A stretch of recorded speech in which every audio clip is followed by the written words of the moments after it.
dépend d'abord, avant tout, de l'environnement de paix. Et là, l'élu local également est au cœur de cet enjeu de regarder, d'observer la société, de regarder pour anticiper les crises.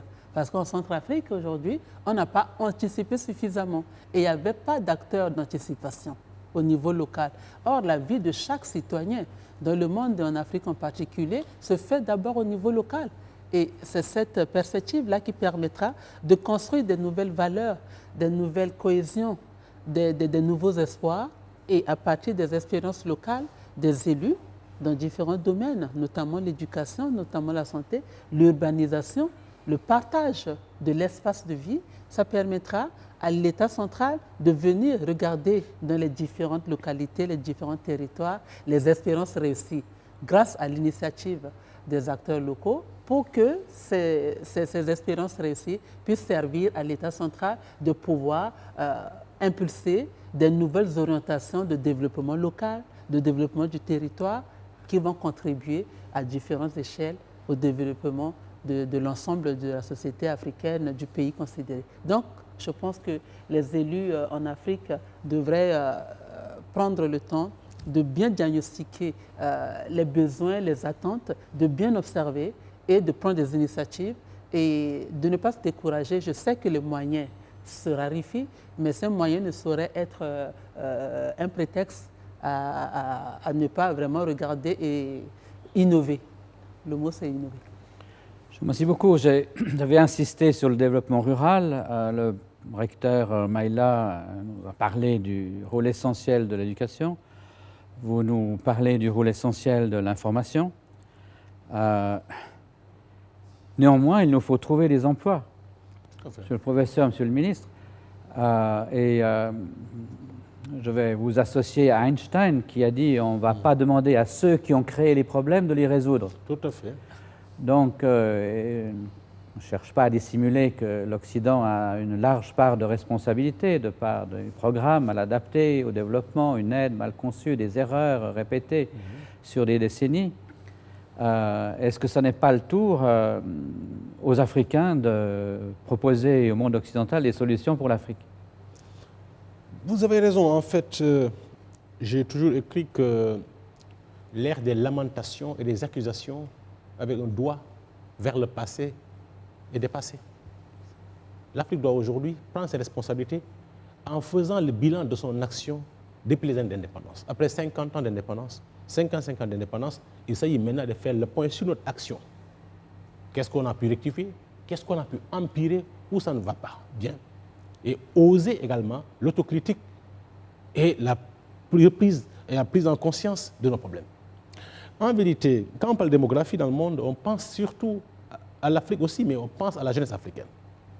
Et tous les pays d'Afrique ont en commun le fait d'avoir en leur sein une population, une part de la population âgée de moins de 35 ans qui fait entre 65 et 70%, mais qui est frappée par beaucoup de fléaux, il faut le dire. Même si l'Afrique est souvent présentée sur le prisme des guerres, des génocides, des nettoyages ethniques, des maladies, l'espoir est là, des voies de solution sont là, mais ce qui est dit également, qui nous présente de façon un peu qui fait peur, n'est pas aussi une invention, n'est pas une vue de l'esprit. Aujourd'hui, vous prenez ces jeunes, qu'est-ce qui est le problème? C'est d'abord l'éducation.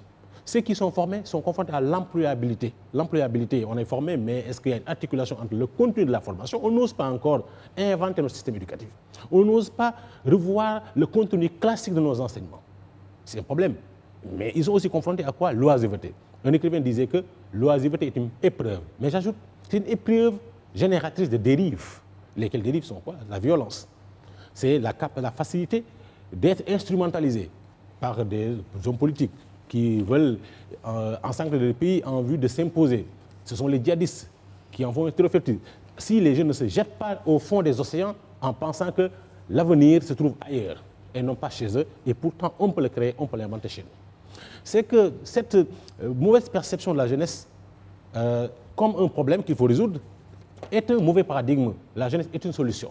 Mais pour lui simplement qu'on la comprenne, qu'on investisse sur elle, qu'on soit patient et qu'on lui fasse confiance pour qu'elle retrouve une confiance en elle-même. Comprenez, ces jeunesses africaine, un homme politique sénégalais avait l'habitude de dire que la disponibilité de notre jeunesse a plus de valeur que les milliards de l'étranger.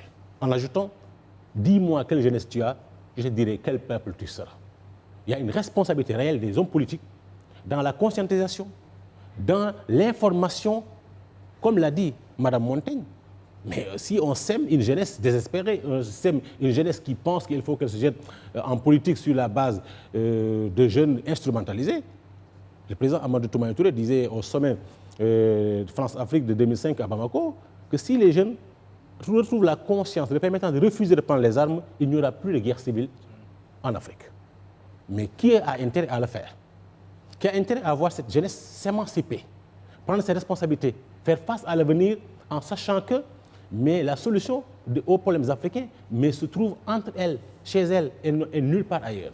Elle ne doit pas être un problème. Donc je pense que l'emploi, aujourd'hui, c'est là où aussi une bonne articulation des initiatives locales et nationales entre les gouvernements centraux et les élus locaux doit être repensée. Et la communauté internationale, moi je ne parle même pas d'aide parce que je suis de la théorie d'Ambi Samoï sur laquelle l'aide fatale n'a rien apporté de considérable dans l'évolution économique de l'Afrique. Mais je pense que c'est là où maintenant tous nos partenaires économiques et financiers, nos partenaires techniques, en relation avec les États et les collectivités locales, pourront directement investir au niveau des villes, au niveau des collectivités, car il n'y a pas de problème en dehors d'une ville, il n'y a pas de problème en dehors d'une collectivité locale.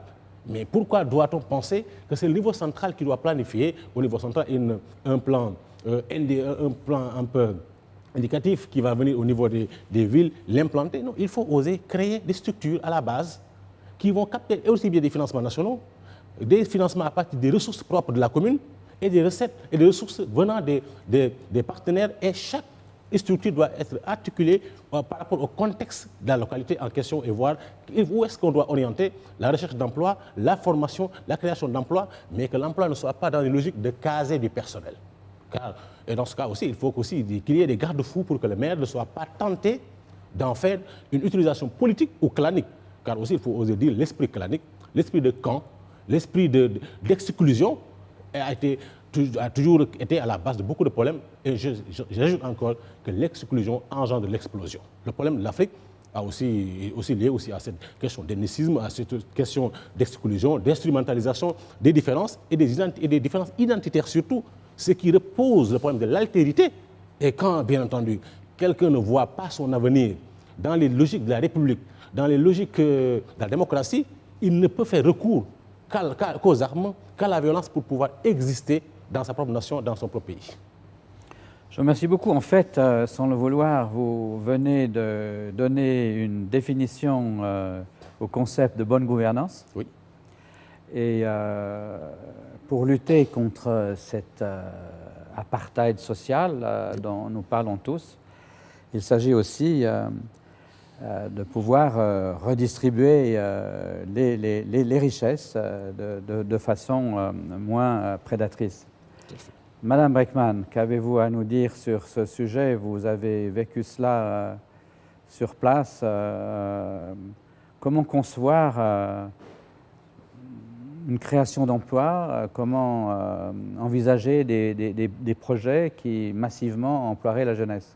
Mais ce que je voudrais dire, c'est que souvent, les modèles de développement économique qui sont choisis par les élites africaines, par le pouvoir central, sont en contradiction avec les besoins locaux, les besoins dans les provinces. Par exemple, l'exode, on se plaint de l'exode rural, mais on choisit comme modèle de développement d'attribuer de grandes concessions forestières ou de terres agricoles, le modèle d'agro-business qui chasse les gens, les villageois des terres, et puis on se plaint qu'ils arrivent en ville. On donne des grandes concessions minières à des sociétés qui vont avoir des exemptions d'impôts, des autorisations de rapatrier leurs bénéfices. Les populations locales, non seulement seront chassées de ces terres, mais les élus locaux, les pouvoirs locaux n'auront aucune retombée de ces exploitations qui, en plus, seront nocives à l'environnement. Alors tout ça crée une exclusion des jeunes et ça crée aussi ce qu'on a déjà appelé les guerres nomades, où les jeunes sortent d'un conflit armé, essayent de se réinsérer, sont chassés par un modèle de développement excluant et puis trouvent à s'embaucher dans d'autres guerres, dans la région voisine, dans le pays voisin, et on voit ces mouvements qui s'échangent. Et on constate aussi que lorsque coopération étrangère il y a, c'est un projet par exemple que j'ai bien suivi, le projet de pavage au Burundi, où on avait engagé des jeunes gens sortant de la guerre, sortant des groupes armés, pour paver des rues de la périphérie de Bujumbura. Donc c'était un projet, tout le monde y gagnait. La ville, les élus locaux, les jeunes, tout le monde y gagnait. C'était soutenu par des coopérations étrangères et c'était imité par Bukavu. Les maires de Bukavu, de Goma, s'étaient rendus à Bujumbura pour constater ces progrès. Eh bien, aujourd'hui, on a voulu pénaliser les autorités politiques de Bujumbura à cause des histoires du troisième mandat du chef de l'État. C'est une question purement politique. Et la pénalité qu'on a choisie, c'est de suspendre ce programme de pavage qui donnait du travail aux jeunes et qui améliorait les infrastructures de la ville et qui avait un effet d'exemple dans la sous-région. Donc c'est totalement contre-productif et ça amène à penser est-ce que les coopérations internationales sont un instrument de pression politique ou un instrument de développement des gens à la base. On peut vraiment se poser la question. Je vous remercie. En fait, vous nous fournissez une transition parfaite pour notre troisième sujet, parce que c'est sûr qu'une population qui double tous les 30 ans et qui s'urbanise rapidement met l'offre des services publics sous une pression formidable. Et comme je me suis permis de le dire hier dans ce débat, lors de cette 35e assemblée, vous venez de le dire en fait, c'est comme si l'Afrique bradait son argenterie pour pas grand-chose. On a des chiffres qui sont saisissants. La société qui gère l'or au Ghana verse 7% d'impôts au Ghana. La Zambie qui exporte pour 10 milliards de cuivre n'en touche que 2,4%. Il faut chercher de l'argent pour créer des emplois, pour créer un secteur manufacturier. Et là, il y a beaucoup de choses à faire dans les contrats d'exploitation de matières premières qui sont parfois très injustes sur le plan fiscal. Il faut qu'ils soient renégociés. Je rappelle tout de même que les sociétés minières et pétrolières extraient à peu près 350 milliards de dollars de bénéfices du continent africain. C'est 7, 8, 9 fois plus que l'aide au développement. Les royalties sont au plus bas, les impôts sont fort modestes. Il faut essayer de trouver des solutions. Vous vous rappelez qu'au Tchad, on avait prévu de répartir de façon très précise les recettes pétrolières pour les préserver, pour les générations futures, pour les infrastructures. Ces infrastructures, évidemment, c'est l'électricité, c'est les routes, c'est l'irrigation, c'est toute une série de choses. On a parlé de déchets hier. Mais personne n'a parlé d'un sujet qui est très intéressant. Vous avez 17 millions à Barcelone, vous avez 17 millions à Atlanta. Barcelone est une ville qui s'étend sur 163 km, Atlanta sur 4500 km. Les villes africaines ont choisi non pas des Shanghai ou des Hong Kong, mais ils ont choisi des Atlanta. Donc on a des villes qui s'étendent et toutes les lignes s'étendent et rendent en fait les solutions des problèmes plus difficiles. Comment est-ce que vous voyez ces problèmes d'infrastructure comment les aborder? On commence par vous, Madame la Ministre. Je vais bien m'y risquer. Merci, Monsieur l'Ambassadeur. Je pense que la question des infrastructures est une vraie question parce que ces infrastructures rejoignent la question précédente qu'on vient de finir de présenter, à savoir la question de l'emploi. En créant des infrastructures, naturellement, on va créer des emplois. Et ces emplois vont pouvoir donner espoir aux jeunes. Et notamment en temps de conflit en Centrafrique en ce moment. On met en place les TIMO, les travaux à haute intensité de main-d'œuvre, pour permettre de sortir les jeunes combattants, notamment les enfants soldats, qui sont environ 10 000, hein, c'est la première estimation, mais je pense qu'il y a beaucoup plus que ça pour les sortir des groupes armés et leur donner la perspective de commencer à se réinsérer, à travailler sur des projets d'intérêt collectif.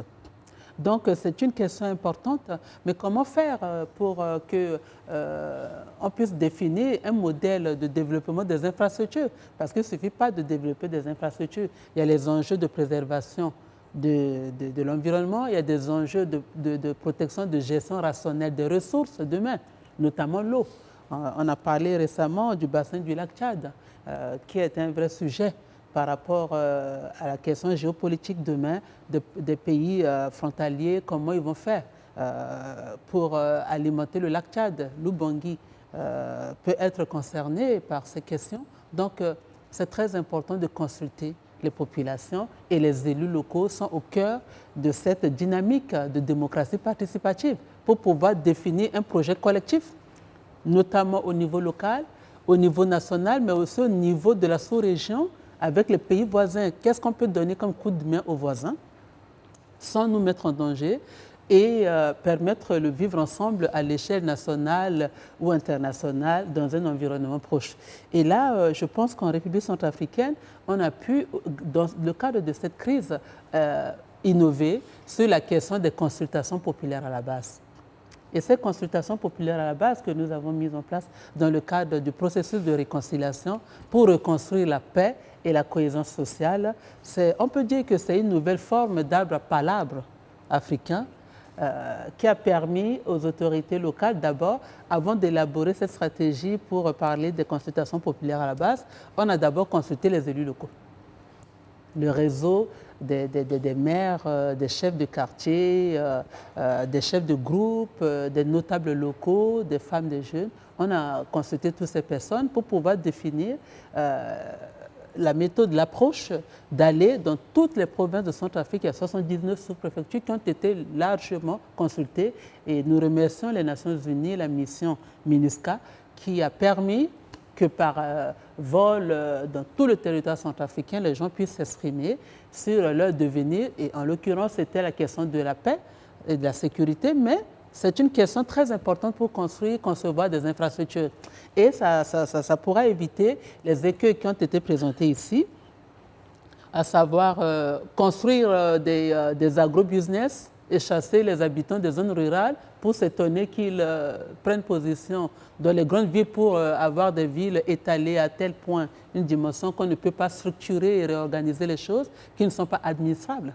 Parce que dans tout ça, il faudrait une administration forte qui puisse définir un périmètre territorial pertinent pour pouvoir l'administrer avec les habitants qui sachent qu'ils appartiennent à telle collectivité, à tel territoire, qui pourraient vivre ensemble et définir les modalités. Donc la question des infrastructures, je pense que ne pourra pas se faire sans la consultation des populations, et notamment en Afrique. Et ce serait bien que les élus soient au cœur de ces enjeux de développement des nouvelles infrastructures demain pour pouvoir animer la démocratie locale participative, non sans intégrer les vrais enjeux que sont la préservation de la nature, le vivre ensemble, les nouvelles solidarités qui vont jusque dans les sous-régions et les continents et le monde. Je pense que c'est un enjeu important. Merci, mon ami. Je vous comprends d'autant mieux que, en fait, l'aide internationale a laissé tomber les infrastructures rurales. Ça n'a jamais été prioritaire dans ces projets. Et je vous remercie aussi, à l'appui de ce que disait monsieur le professeur Sow, de faire référence à l'initiative de la base.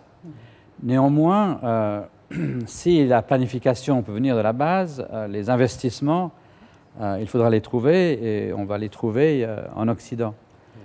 Ce n'est pas le moment, monsieur le professeur, monsieur l'ancien ministre, pour nous parler évidemment de la sécurité du droit et de la bonne administration de la justice.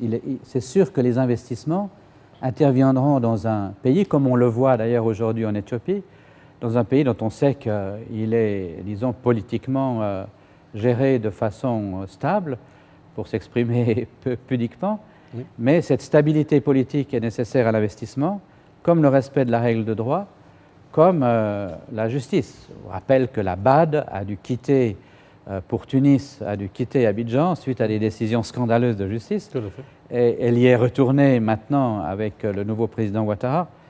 Mais ce contexte-là est un contexte qui est très important. L'investissement étranger va devoir corroborer les initiatives auxquelles Madame la ministre a fait allusion.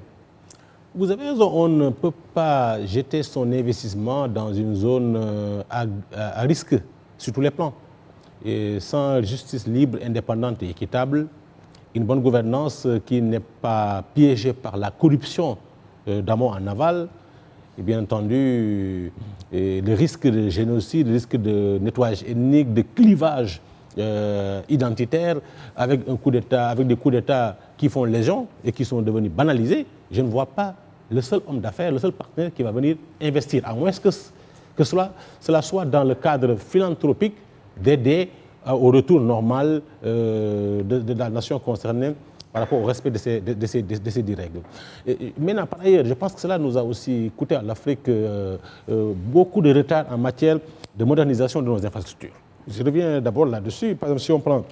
les Africains n'aiment pas en parler souvent, mais j'ose le dire moi, aux premières années d'indépendance, quand le colon quittait, en dépit de tout ce qu'on peut lui reprocher en termes de tort qu'il nous a causé, mais il nous a laissé tout de même des infrastructures solides, modernes à l'époque. Je prends quelques exemples de pays où c'était d'abord des palais des assemblées nationales, des buildings administratifs, des palais déjà construits, des universités, où les premières universités qui ont été construites et bien équipées, et des réseaux ferroviaires qui étaient très bien installés, des débuts d'industrie et bien entendu des réseaux postaux qui étaient bien organisés. Mais 20 ans, 30 ans, 50 ans après, mais qu'est-ce qu'on a pu faire de ce legs? Qu'est-ce qu'on a pu ajouter à ce legs? Comment peut-on comprendre que dans un pays, une université qui date de 50 ans ou de 55 ans, mais a ces bâtiments qui résistent encore aux intempéries. Et alors que les bâtiments ajoutés au premier, mais au bout de 5 ans ou 10 ans, mais commencent à s'effondrer. Parce que la corruption est passée par là, la surfacturation est passée par là, la monstruosité des commissions versées aux autorités est passée par là. Conséquence, on prend des matériaux, mais tout à fait de mauvaise qualité, on s'arrange sur tout est signé, tout est validé, ce qui veut dire que ça aussi pose un problème de sécurité des populations qui utilisent, bien entendu, ces infrastructures-là. Donc, je pense que l'indépendance de la justice, et la séparation des pouvoirs, la possibilité de gagner son procès sur la base de la seule règle du droit. Mais tant que l'Afrique ne garantit pas ces valeurs-là, bien entendu, il faut aussi, on ne pourra jamais être assez attractif, assez effrayant. Et l'autre problème qui est aussi dangereux pour nous, c'est le misérabilisme. C'est le fait de dire que non, on ne mange pas des routes. Voilà, c'est pourquoi investir dans le gigantisme. Il faut le social, la santé. Il faut... Je suis d'accord que la santé, l'éducation sont des secteurs irrigants du développement. Mais si l'irrigation de ce développement-là ne aboutit pas sur la modernisation pour pouvoir être aux normes internationales, mais nous serons toujours la périphérie du monde qui fait peur, que l'on évite, où on passe juste pour s'enquérir de cette situation et voir qu'est-ce qu'on peut exploiter, mais sans jamais même laisser 24 heures ces avoirs, ces possibilités dans ce pays-là, en pensant que le lendemain, on peut les perdre sur la base d'un changement de pouvoir par la violence ou par la force. Je pense que voilà le problème. Et c'est là où aussi le monde doit aider certains régimes fragiles pour que nulle aventure ne puisse, du jour au lendemain, avec quelques baïonnettes, venir dire voilà, tout est arrêté, on remet en cause tout est à plat. Je pense que c'est là où l'Afrique aujourd'hui a besoin de quoi? D'aller au-delà de ces petits micro-États, une université nationale, une petite télévision nationale dans un petit pays, mais ça sert à quoi? Mais vous imaginez, on n'a pas aujourd'hui pu construire une télévision africaine qui peut être vue partout dans le monde avec des moyens colossaux, parce que ça demande beaucoup de moyens.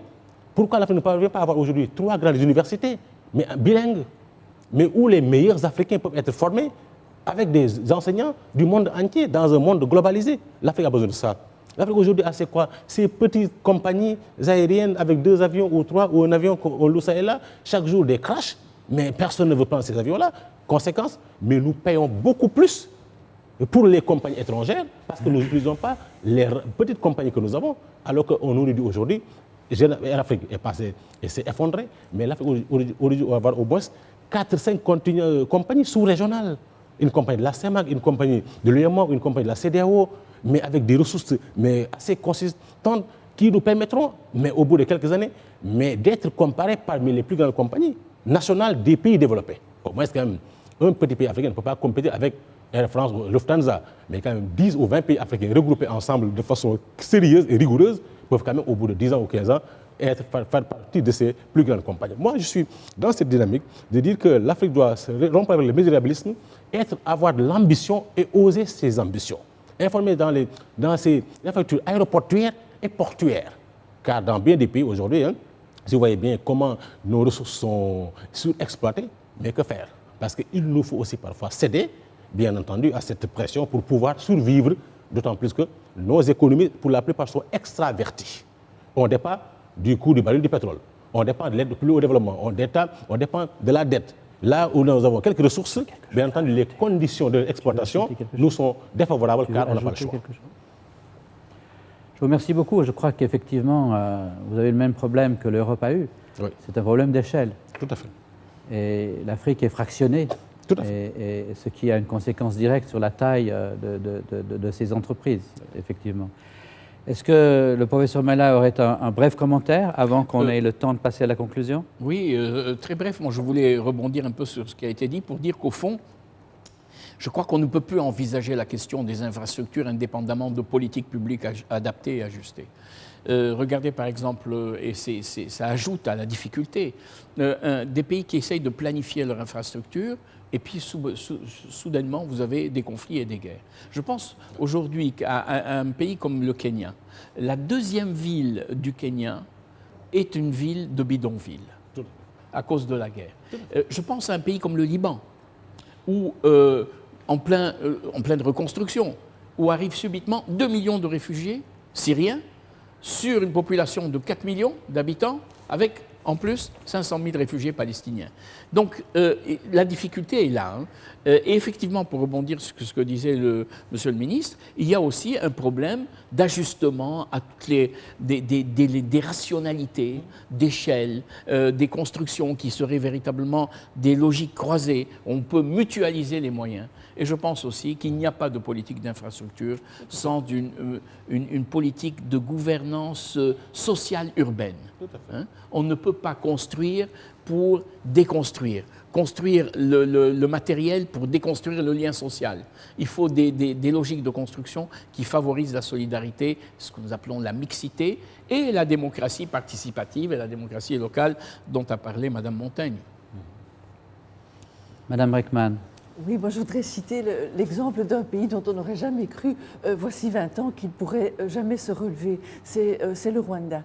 Et au Rwanda, on a essayé d'apporter aux citoyens cette sécurité physique. Après le génocide et la guerre, c'était indispensable. Sécurité des investissements, sécurité des expatriés, et aussi cette notion de rendre compte, de conclure avec les élus locaux, entre le pouvoir central et les élus locaux, des contrats de performance, où tout le monde se sent surveillé, on doit rendre compte de ce qu'il fait. Et tout cela, grâce aux techniques modernes, tout ça est informatisé. Évidemment, le pays n'est pas grand, c'est plus facile que dans un pays immense comme la RDC ou le Nigeria, mais tout est informatisé, tout est sous contrôle, c'est le cas de le dire. On peut le regretter parfois en disant que ce contrôle apparaît comme autoritaire,